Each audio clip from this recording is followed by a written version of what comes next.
Hello, everyone, and welcome to our Cafecito Cultural. Welcome to our Culture and Diversity conversational panel of this professional learning community group. I'm Rosa Bell, founder of this wonderful group of professionals that work together to bring culture and value diversity to our classes.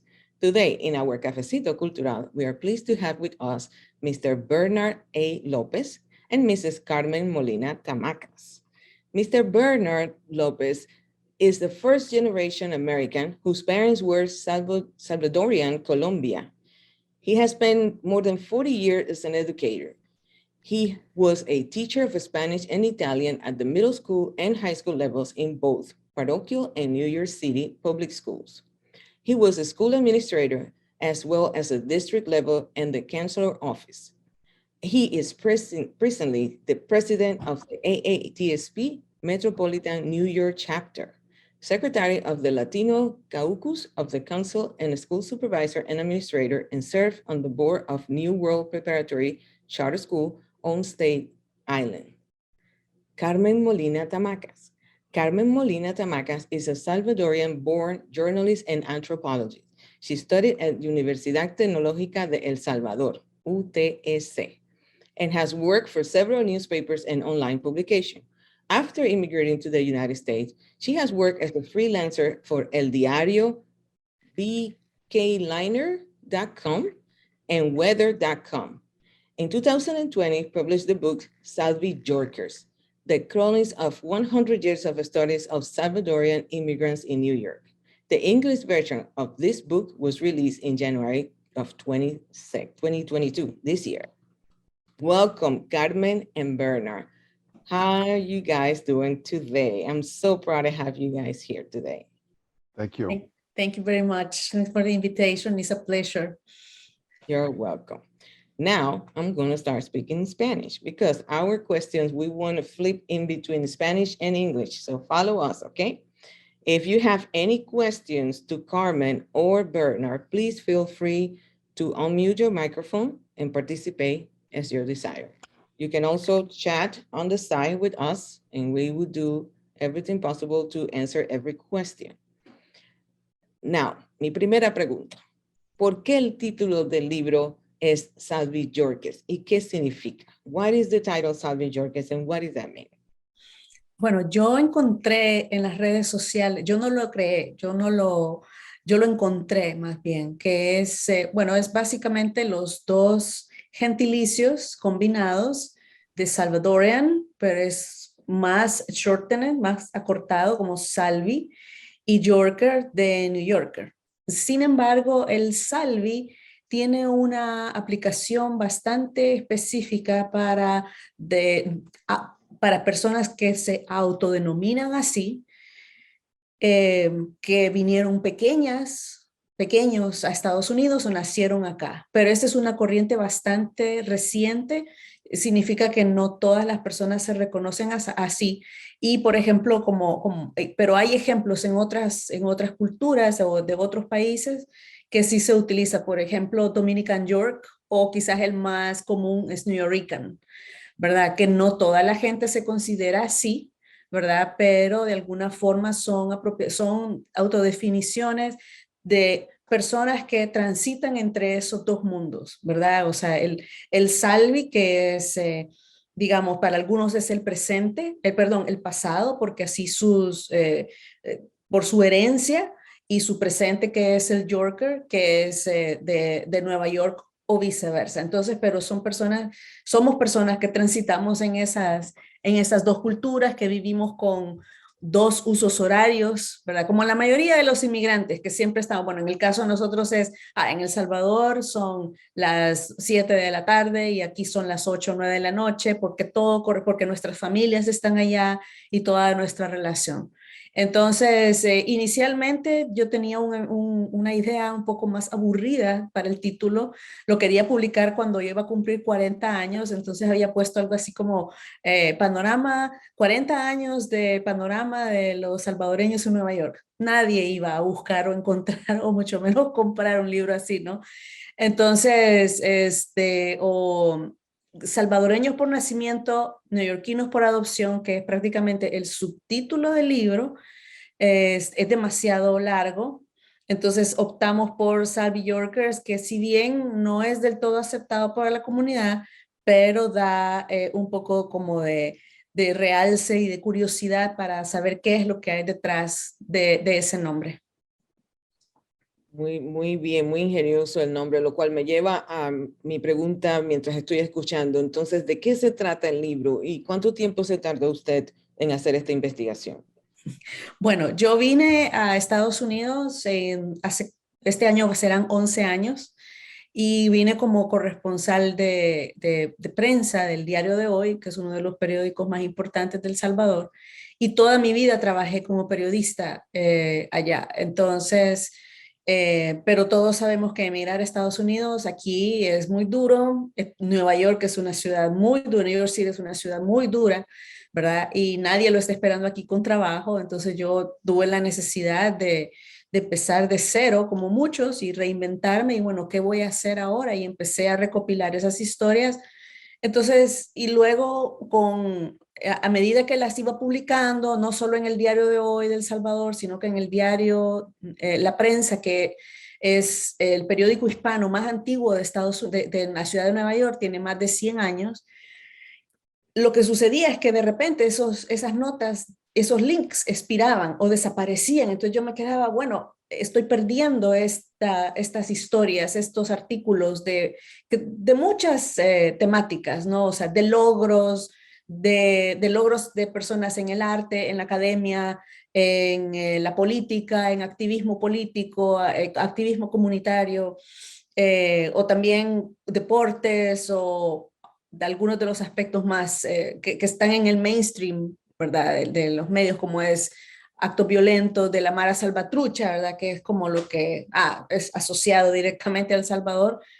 Entonces me vi en la obligación, entonces empecé a visualizar la necesidad de contener o de tener un repositorio, un lugar donde yo pudiera mantener esa documentación, y así empezó a construirse y acompañarme la idea de escribir un libro. Pero bueno, yo considero que tras casi más de 25 años como periodista, puedo escribir más o menos bien, pero otra cosa es escribir un libro. Yo considero que escribir un libro es una cuestión más que de talento, de disciplina, porque de otra forma es imposible. O sea, como dicen los dichos, en los detalles está el diablo. Y para publicar un libro, o sea, el final es una agonía. Yo les digo que es el tercero y más largo de mis embarazos, porque tengo dos hijos, pero tengo otro que es... Y, o sea, que prácticamente duró 8 años, más dos de la traducción al inglés, que no la hice yo, por supuesto, porque no soy nativa del inglés. Entonces hablo prácticamente de 10 años, o sea, que es el producto de los primeros 10 años de mi experiencia migratoria. Wow. Y sobre el libro, entonces, acerca de su experiencia migratoria. No, el libro son 100 años de historias de inmigrantes en Nueva York. Entonces, la primera edición cubre 90 años. Esta es la parte más interesante y esta es la razón por la que tenemos nuestro coanfitrión este día, Bernard López. El libro, entonces, yo logro hacer una investigación hasta 90 años atrás, que es cuando una familia salvadoreña de origen italiano llega a New York Harbor el 2 de septiembre, el Día del Trabajo 2 de septiembre de 1929 a Nueva York. Con un detalle bien interesante, que este hombre era de una familia un poco acomodada, muy culto, y él desarrolló tecnología y mucho trabajo alrededor de los lentes de contacto. Él escribe sus memorias, su autobiografía, la publica 3 años antes de morir, en 1975. Él muere en 1978. Lamentablemente el libro no es público, porque hizo una edición para su familia y parece que ahí saca, como decimos nosotros, los trapos sucios de una parte de la familia. Entonces la familia no, yo pedí permiso para traducir ciertas partes. Entonces ese era el libro. Empezaba con esa historia, la de la familia Oriani. Él escribió con mucho detalle qué pasó durante la Gran Depresión. Luego en los años, escogí una historia por década, de forma arbitraria, ¿no? De tantas cosas que yo he escrito como las que podían ser más relevantes. En los años 40, por ejemplo, hubo dos artistas muy importantes y sus vivencias que fueron más que todo, yo cuento la parte más que todo amorosa, porque el pintor que se llamaba Salarrué, que era, él estaba como representante diplomático cultural, tuvo un affair con una socialité neoyorquina, y entonces está el intercambio epistolar entre ellos, hay documentales, todo eso. Luego está la historia de, esto supongo que ustedes lo han escuchado, de la condesa Consuelo Suncín de Saint-Exupéry, que era la esposa del conde de Saint-Exupéry, autor del Principito. El Principito se publica justo antes que él se vaya al frente de guerra. Ellos habían escapado de Francia, pero él se va en una misión de guerra, el avión se pierde y ella queda viuda en Nueva York. Entonces, así, los 50, una época, los 50 y los 60, unas vivencias de una activista muy importante que acaba de fallecer, que se llama Katy Andrade, y unas hazañas musicales de unos grupos que vinieron, que trajeron una marimba desde San Salvador para tocar en la Feria Mundial de Nueva York en Queens, así. Y ya los 70, finales de los 70, los 80, que es el exilio masivo producido por la guerra, el conflicto armado en El Salvador, que empieza en 1979 con un golpe de Estado y ya se declara oficialmente después del asesinato del arzobispo Oscar Romero, que ahora es declarado santo por la Iglesia Católica, hasta 1992, que es la firma de los acuerdos de paz. Pero el exilio de los salvadoreños no se detiene ni se va a detener, porque no solo la guerra ha sido causante, sino los conflictos económicos, la carestía económica, el tema de las pandillas. Entonces todo eso se mantiene. Y el relato cierra con 2018, con la historia de una familia que vive indocumentada en Brooklyn, cuya última de las hijas vino en una de estas famosas caravanas de inmigrantes. O sea, que gente que empezó a caminar desde el centro de San Salvador, de Honduras, y pidiendo ride y todo, lograron llegar acá. Una historia muy dramática. ¿Qué sucede? El libro se publica en enero de 2020 y logramos hacer una presentación en Brooklyn justo antes de la pandemia. Y como sabemos, la pandemia nos cambió la vida a todos, ¿no? Sí. El siguiente mes, febrero, marzo, finales de febrero, principios de marzo, me hizo una entrevista el canal de noticias New York One de la cadena Spectrum sobre el libro, ¿no?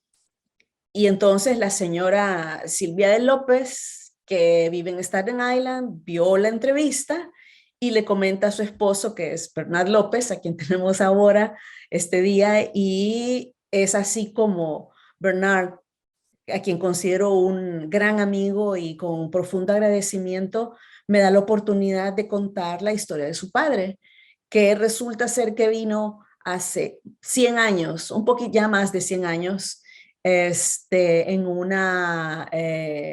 es así como el libro se amplía a 100 años. Hago una segunda edición, que es la que da marco a la traducción en inglés. Entonces, ese es el libro en inglés. El libro en inglés no existe en 90 años, sino que existe en 100. Esa es la historia. Wow, qué interesante. ¿Alguien tiene alguna pregunta para Carmen en este momento? Tengo tantas, pero por ahora... Se congeló, Se Carmen. congeló. Sí, se congeló. Mientras tanto, quiero hacer un comentario. Entonces, en la parte que entra Bernard, la familia de Bernard, es los últimos 10 años del libro. Los primeros, Primeros. sí, o sea, la primera década. Entonces, Oh. el libro empieza desde atrás, ¿verdad? Empezaba con la familia Oriani, que llega en 1929, Ajá. pero entonces ahora empieza en 1918 Y es bien interesante porque la familia de Bernard, justo en noviembre anterior, o sea que yo estaba terminando de publicar mi libro, hacen la celebración familiar de los 100 años, que este es, él me ha regalado esta camisa, ¿verdad? Es de la celebración familiar que dice, Our roots run 100 years deep, our love runs deeper, que son las familias López, Castro, Montoya, la reunión que hicieron de 1919 a 2019. The family reunion, ok. Y con la salvedad que como Bernard es tan cuidadoso, y esto es algo que yo quisiera dejar como la semilla, ¿no? Para todas las personas interesadas en conocer sobre sus familias o sobre sus culturas, sus historias, la importancia de guardar documentos. Entonces, con los documentos que él tenía de su padre, bueno, primero porque establecer la existencia de una persona con documentos en internet es bien difícil, ¿verdad? O sea, hay que irse a los archivos, hay que ir a muchas cosas, pero logramos encontrar el registro que por un detalle, el señor Ángel López entró a Estados Unidos por Laredo, Texas en 1918, justo durante la pandemia de la Spanish Flu. Entonces ahí es cuando se amarra, se hace el círculo de 1918 a 2018 con las historias. Ya veo, wow, qué interesante. Regresó Claudia. Hola Claudia, bienvenida otra vez. Sí, perdonen que nos desconectamos un momentico. Primero quería decirles que llegó Catherine Scott. Bienvenida, Catherine, al cafecito. Sí. Y mi pregunta era esta. Hola. ¿Qué tal, Catherine? Bien, bien. Gracias por Pues, estar. nosotros fuimos a El Salvador, ¿cuándo fue? El 2016, en diciembre. Sí. Y entendí la conexión con algo que yo había visto cuando estuvimos, pero no recuerdo en qué lugar. Había algo, un monumento, algo que se refería al Principito, y cuando usted habló de la conexión de Saint-Exupéry y la relación entre ella y el señor que llegó del Salvador a Nueva York, eso me abrió los ojos, y mi pregunta es, ¿sabrá usted dónde queda ese monumento y qué nombre tiene? Porque fue algo que yo vi y que me causó curiosidad de que hubiera algo de Saint-Exupéry en El Salvador, pero en realidad estábamos tan ocupados que no nos detuvimos. Hay varias cosas porque poco a poco todo salió a la luz cuando salieron publicadas las memorias de Consuelo de Saint-Exupéry, que las escribe aquí en Nueva York, creo yo. Las publicó originalmente en francés. Entonces, ella cuenta su versión sobre el tumultuoso matrimonio con Saint-Exupéry. O sea, se llevaban como perros y gatos, ¿no? Y lo que sucede es que, bueno, él desaparece, se pierde en el mar y queda ella en Nueva York cuando se publica El Principito, ¿no? Y ella, entonces, pero ella no era aceptada por la familia de él por diversas razones. Entonces, poco a poco se fueron publicando, fueron saliendo a la luz, y fue que se da a conocer a ella como una mujer salvadoreña que era cosmopolita, era viuda, era una mujer bastante vivida para lo que consideraban los cánones de esa edad, de esa época, y por eso y ella reclama ser la inspiración del personaje de la Rosa en El Principito. Entonces es ahí, está el libro, está en Amazon, que se llama The Tale of the Rose, que está, bueno, está en francés, en inglés, no sé si está en español, y por eso es que en El Salvador hay varias cosas que resaltan esto. O sea, lo puedo buscar, ahorita en el transcurso de la charla lo puedo buscar. Okay. No, pues ¿dónde es que está? Porque hay uno que construyó el Ministerio de Obras Públicas, hay otro en el Liceo Francés, que es el Jardín de la Rosa, que están hechos en mosaico, la rosa, el elefante, la serpiente, y luego también en el Liceo Francés creo que hay unas obras de arte, y hay una sobrina nieta de ella que ha escrito también varias cosas sobre Saint-Exupéry y la relación con ella. ¿Cómo se llama el libro para buscar mientras que conversamos? Which one? El de ella. Sí, el que estamos hablando. Ah, ok, se llama The Tale of the Rose by Consuelo Sunsin de Saint-Exupéry. No me acuerdo si es Consuelo Sunsin o solo Consuelo Saint-Exupéry, pero así debe estar, sí. Creo que hay una pregunta aquí Sí, aquí hay una de pregunta. Renato, sí. ¿Dónde está Renato? Renato, ¿quieres preguntar o quiere que lo haga? Sí, puedo preguntarlo. Me disculpen el acento brasileño hablando portugués. Habla Me portugués. ocurrió la pregunta sobre qué sería lo más significativo o lo que diferencia este grupo específico de latinos en Nueva York o durante la inmigración o todo el proceso, cuando lo comparamos con otros grupos inmigrantes. Es bien interesante la pregunta y es bien antropológica también. Lo que sucede es que en el caso de los salvadoreños hay varios aspectos políticos y socioeconómicos que hacen que los salvadoreños se establezcan en el suburbio, que esa es la parte primera. El libro está dividido en 3 partes. Entonces, la primera parte, que es un poco difícil de leer, porque están todas las estadísticas y toda la historia, y el impacto de la política exterior de Estados Unidos, no solo en El Salvador o Centroamérica, sino que en Latinoamérica, que desencadenó tanta migración, ¿no? Y exilio masivo. Entonces, en los años 60 hubo condicionamientos posteriores a la Segunda Guerra Mundial de un gran auge de la industria aeroespacial y militar en Long Island. Sin embargo, estamos hablando de Long Island, que es uno de los suburbios más caros, más racistas y más segregados de Estados Unidos.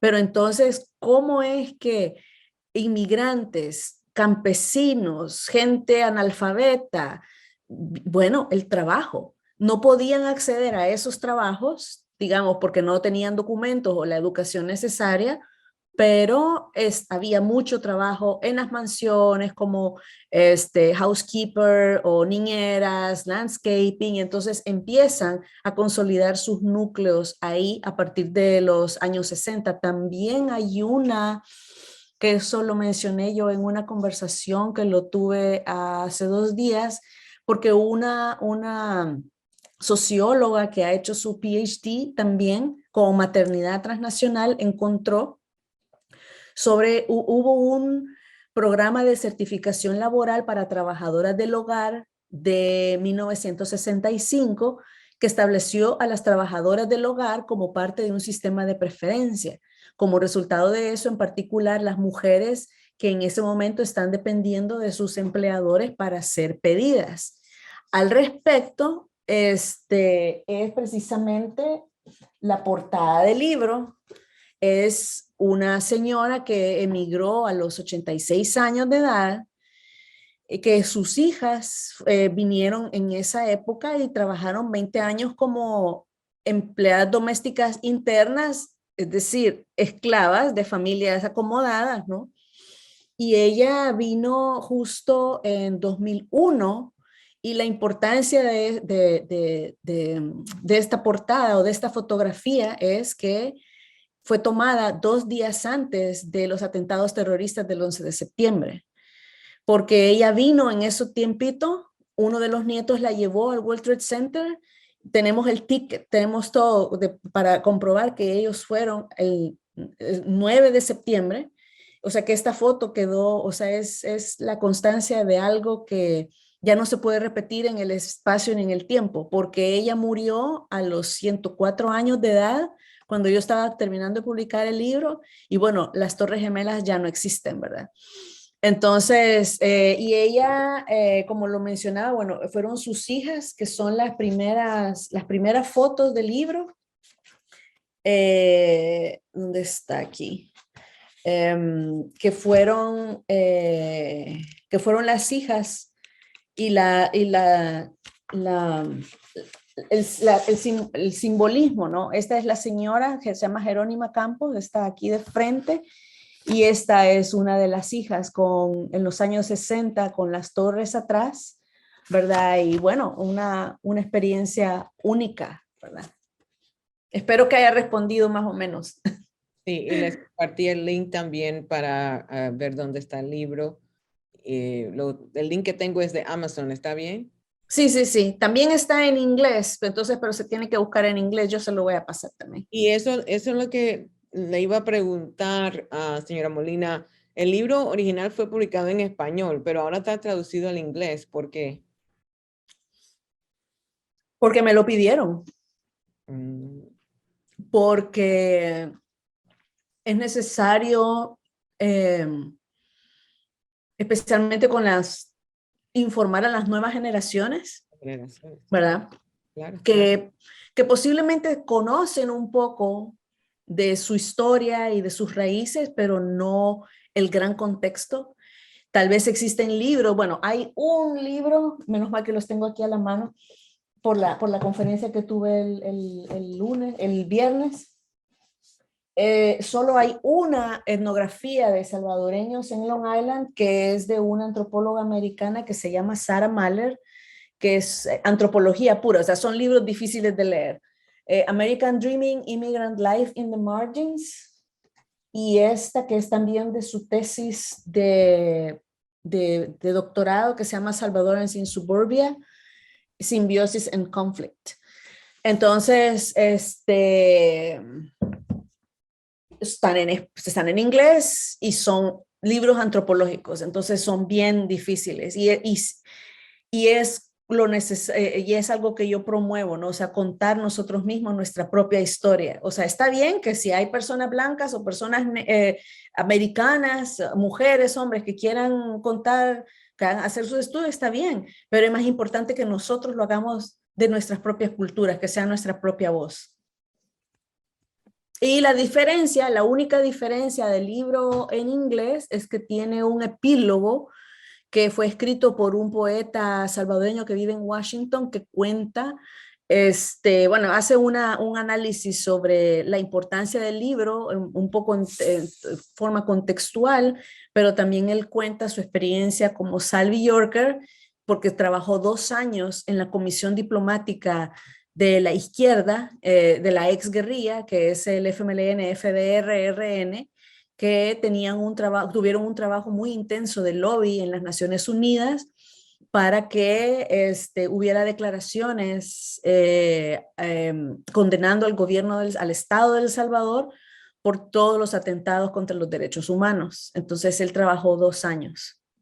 Esa es la única diferencia. O sea que el libro en español tiene, en teoría, la traducción iba a ser más corta, ¿verdad? Porque el inglés, ustedes como bien lo saben, es una lengua polisintética a diferencia del español, y sí, o sea, es relativamente más pequeño el libro, pero con el epílogo llegó a 300 páginas.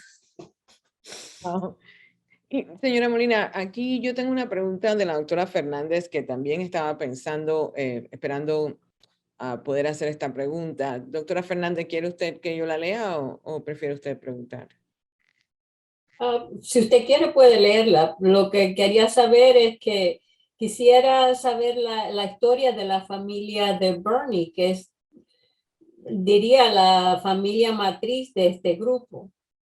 Gracias. Yo le cedo la palabra a Bernie.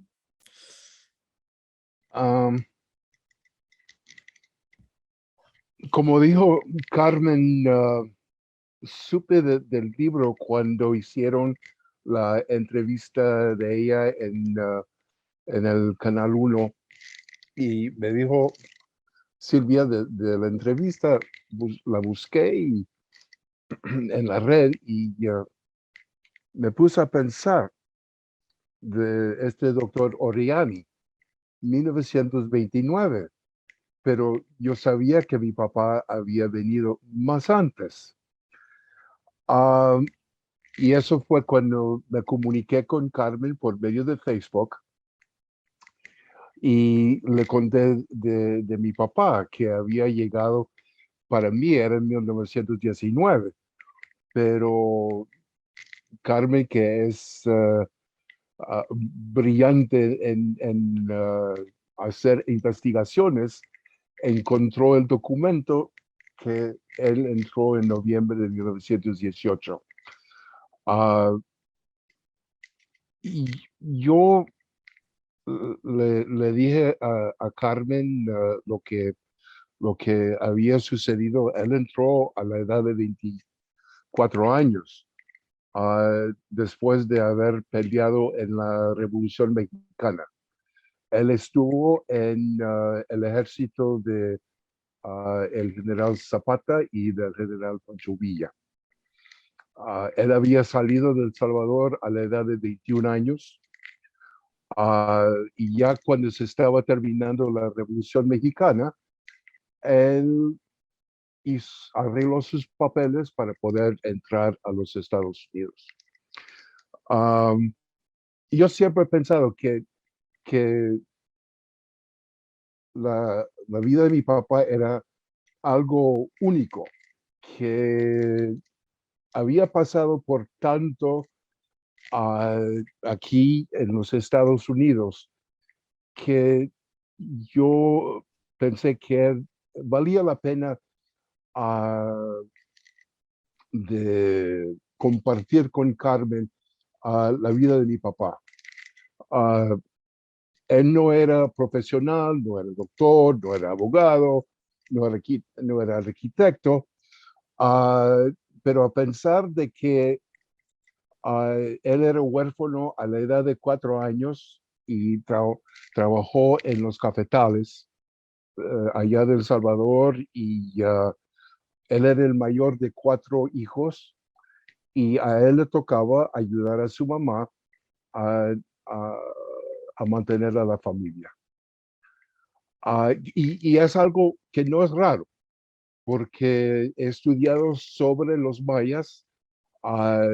Mi familia previene de los indígenas mayas, y es común de que un niño de 4 años se ponga a trabajar.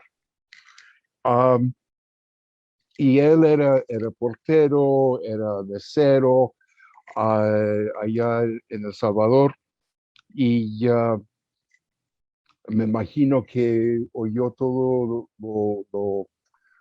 lo interesante de los Estados Unidos y Nueva York, y las calles de oro. Y poco a poco se vino para los Estados Unidos.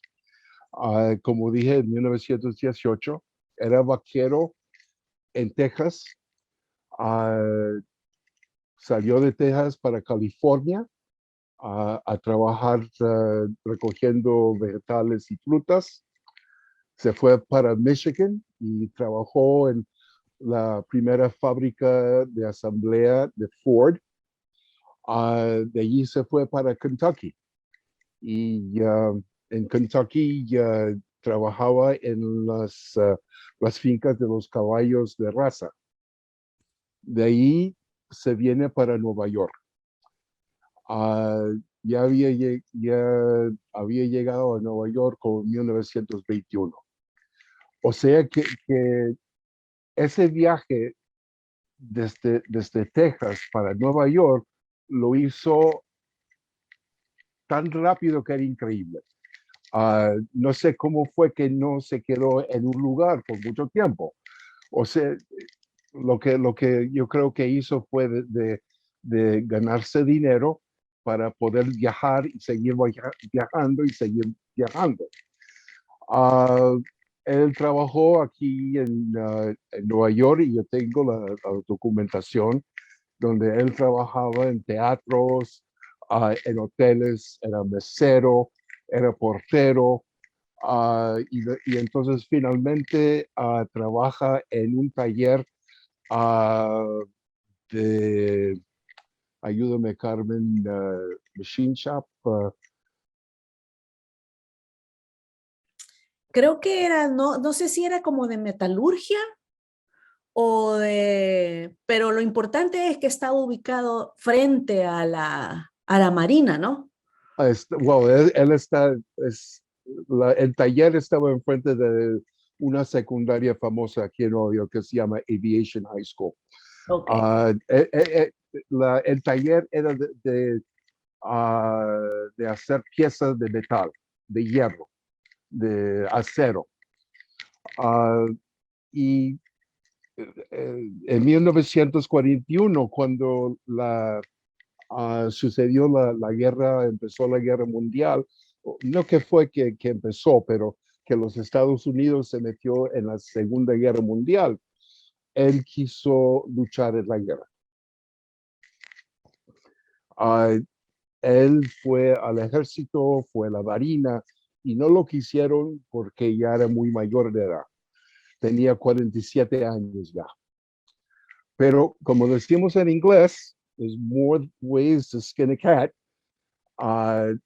Él se metió en la marina mercante.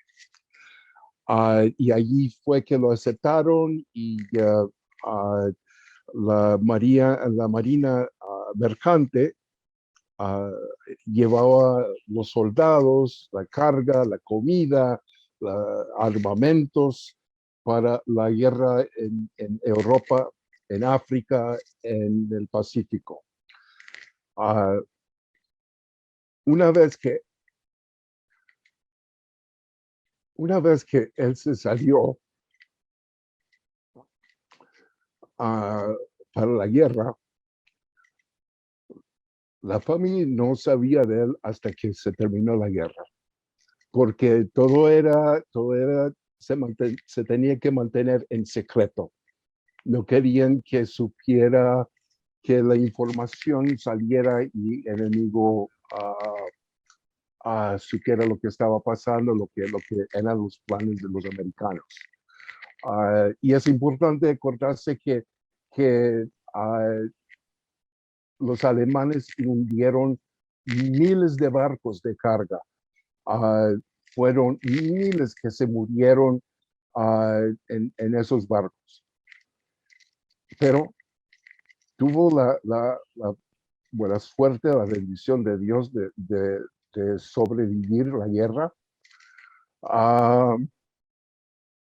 Y es increíble porque también sobrevivió la Spanish Flu. Estaba puramente en la Revolución Mexicana cuando eso pasó, porque miles de mexicanos se murieron de la influenza.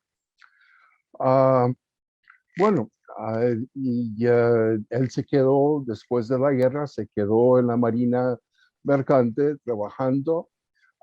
Trabajó en el barco que se llama el SS United States, que interesante,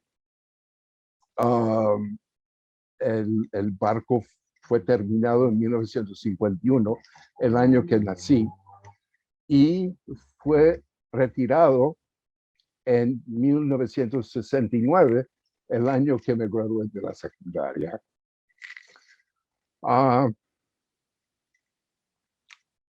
Él me decía, porque yo era bastante pequeño cuando me contaba cosas, de que él sentía lealtad al país. Él sentía una responsabilidad,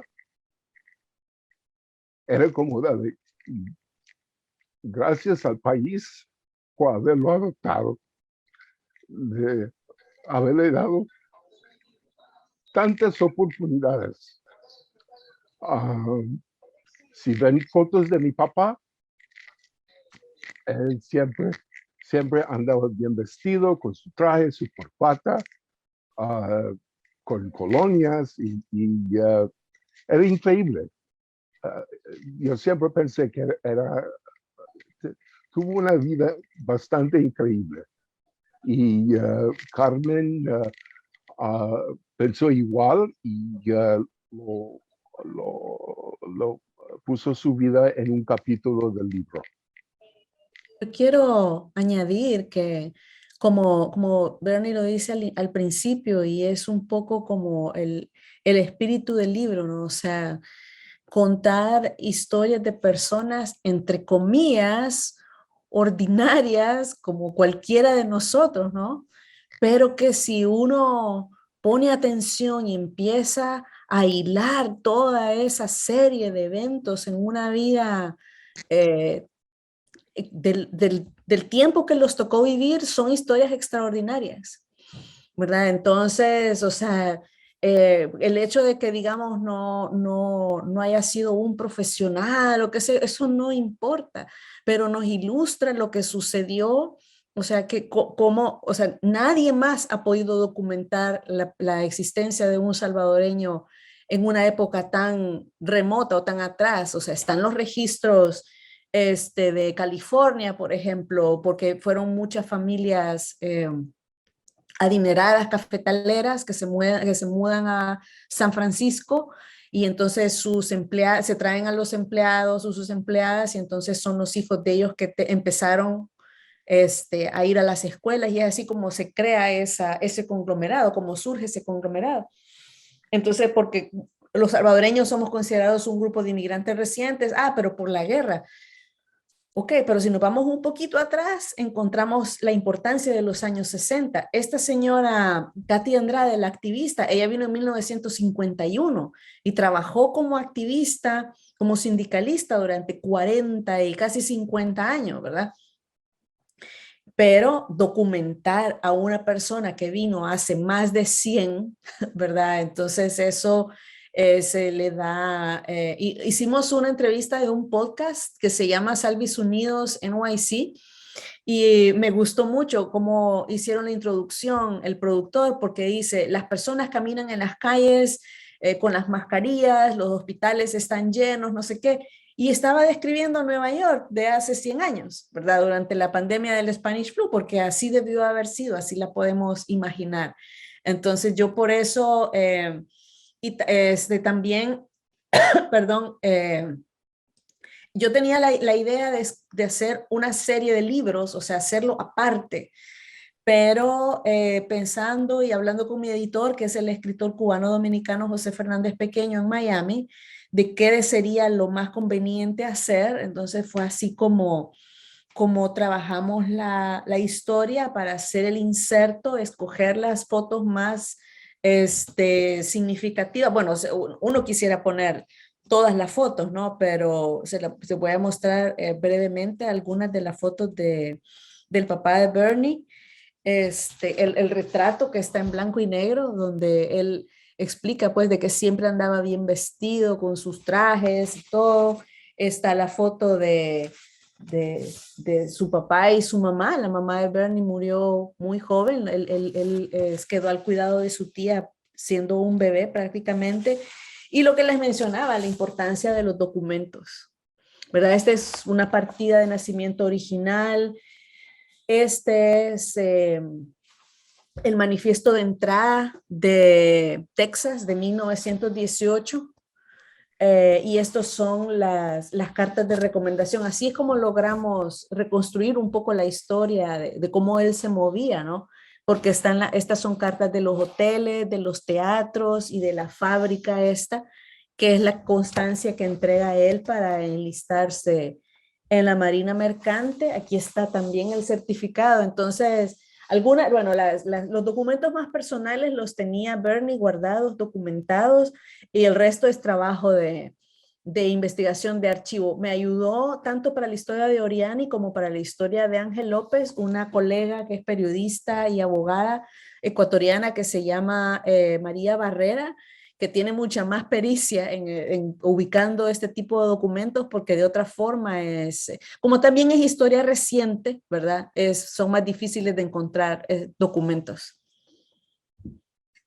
Yo estoy impresionada. Cuando yo hablé con Bernie la primera vez y él me contó sobre usted y sobre la historia de su papá, yo dije, no, esto es un cafecito, porque es cultura, porque es historia, porque es información, yo me imagino este libro en nuestras clases de español, conversando, porque ¿qué más bello que, como dicen en inglés, engage al estudiante con verdaderas historias, como nos enseñaron a nosotros cuando estábamos pequeños? Nosotros aprendíamos de nuestros papás, de nuestros abuelos, todas las historias del país donde somos cada uno. Por lo menos en mi caso, así fue como yo aprendí la historia de mi país, la cultura, las tradiciones, todo, por medio de nuestros familiares. Y que ahora, en tantos años, él haya podido encontrarla en Facebook y ofrecerle la historia y usted aceptarla y hacer este libro tan increíble. Mi pregunta es, ¿cuál será entonces su proyecto, su futuro? ¿Cómo ve usted ahora de aquí en adelante? Porque este libro no termina allí, ¿verdad? Está en mute. Ese es uno de los dilemas que hemos tenido y hasta forcejeo que he tenido yo con mi editor, porque él, yo tuve que, o sea, es como cada decisión es como un juego de, como una medición de fuerzas con mi editor. Porque ya no, o sea, porque es un libro grande, es un libro que ya tiene 300 páginas, que ya no debe crecer más, pero entonces, pero es como un hijo, pues, o sea, que ha venido al mundo y que está exigiendo, ya no lo puedo hacer crecer porque se sale de control, se encarece el precio y pues deja de ser accesible, pero de ahí surgió la necesidad de traducirlo al inglés.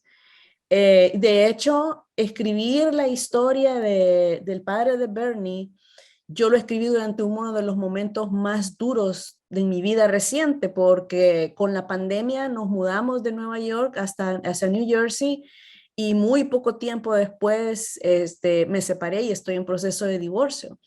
Entonces, escribir esto ha sido, o sea, escribir esa historia, escribir el libro, hacer el libro en inglés, es parte de lo que me ha mantenido cuerda, ¿verdad? Dentro de toda esta locura que significa para todos la pandemia, ¿verdad? Estar, pero sumándole toda la cuestión personal, ¿verdad? Que no me da pena decirlo porque es como, es parte de lo que soy, ¿verdad? O sea, y que me valida como profesional, como mujer, en momentos que son personalmente difíciles. ¿Qué sigue? Bueno, ahorita está en proceso el audiolibro, porque también me lo han pedido. O sea, no solo porque está de moda, ¿verdad? Y porque mucha gente, pero yo sí en audiolibro porque yo salgo a correr y entonces no me queda chance o voy manejando, entonces me gusta escuchar los libros, sino porque también hay una gran, o sea, hay una generación de inmigrantes que no sabe leer ni escribir. Entonces es como para tratar de hacerlo un poco más accesible.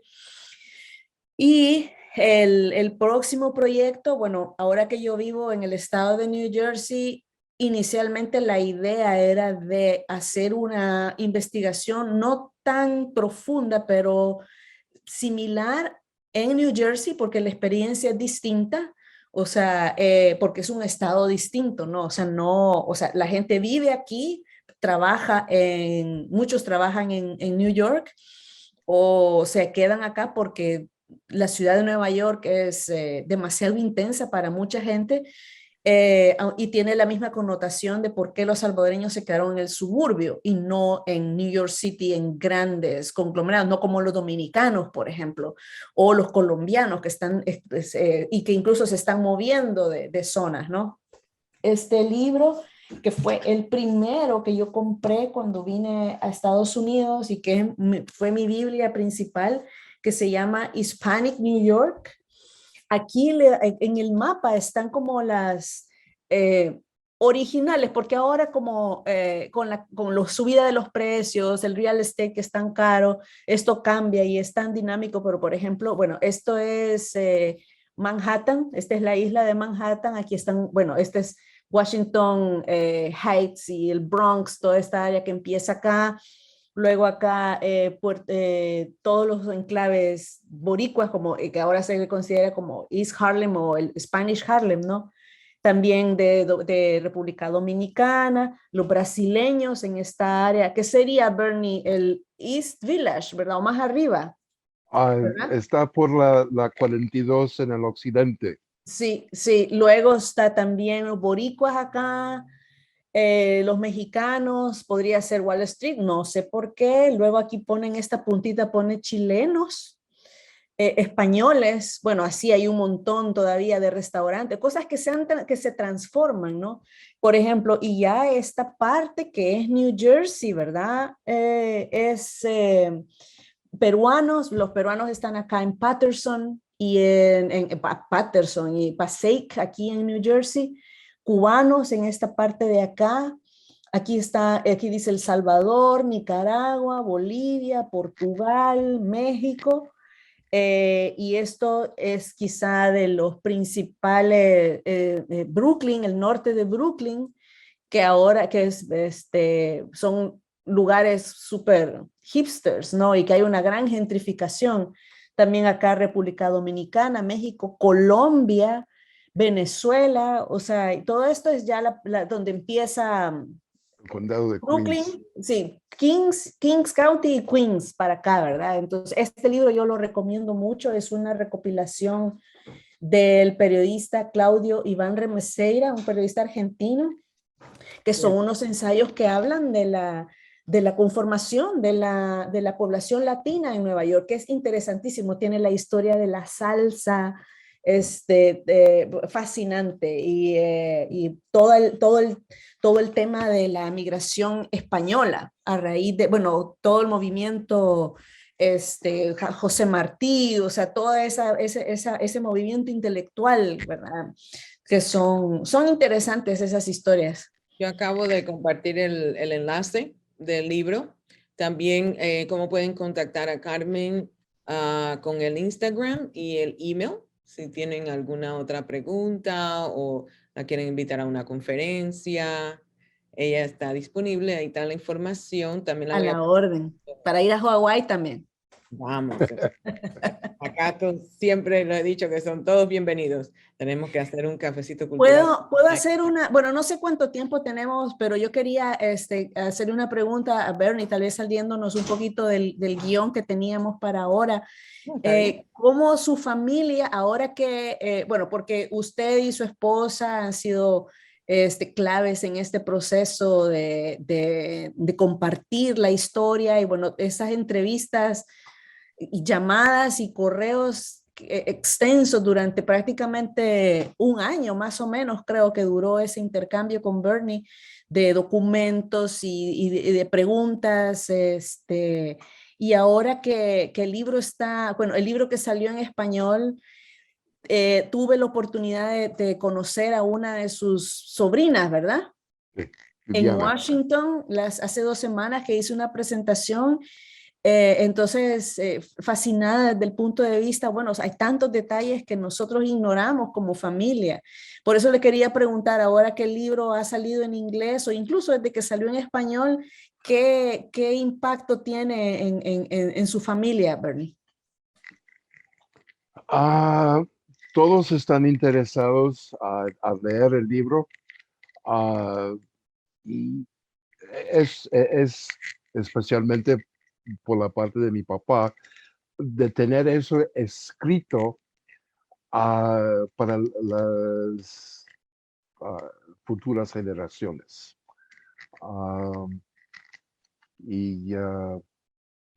Porque eso falta con muchas familias, de saber la historia de su familia.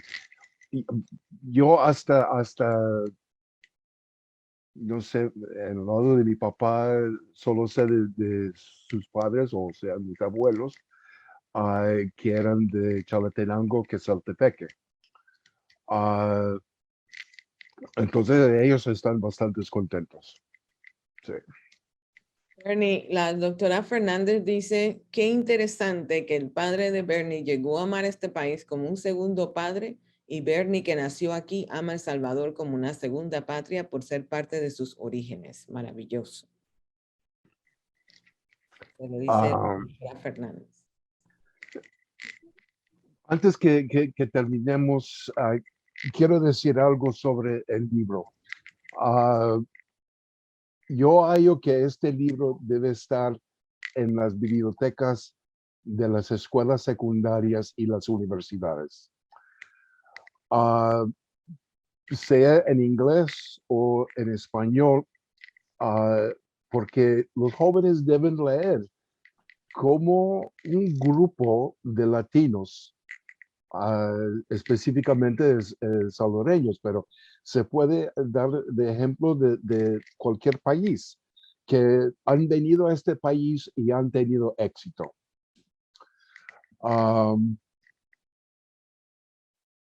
También para los profesores de AP, Language and Culture, hay un tema de los 6 de los inmigrantes. Y para mí sería bueno usar este libro como un suplemento a su currículo, para que lo usen en sus clases. Porque para mí hay mucho que se puede aprender de todos estos salvadoreños que han venido. Solo es un ejemplo de, como dije, de un grupo, pero se puede decir de cualquier grupo, sea dominicanos, cubanos, mexicanos. Hay muchos que han podido hacer éxito y tener sus carreras profesionales.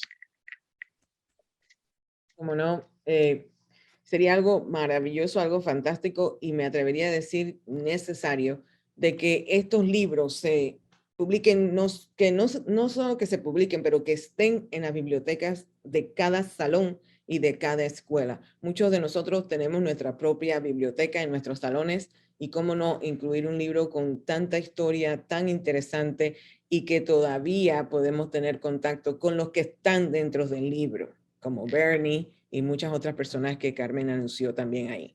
Y hay que recordar, o sea, que como un producto tan reciente, para mí ha sido bien impactante que ya mis protagonistas están muriendo. O sea, la señora de la portada se murió antes de publicar el libro. La señora Katy Andrade, que es su trabajo, bueno, cuando ella murió el 2 de julio del año pasado, el New York Times le publicó un obituary de casi media página.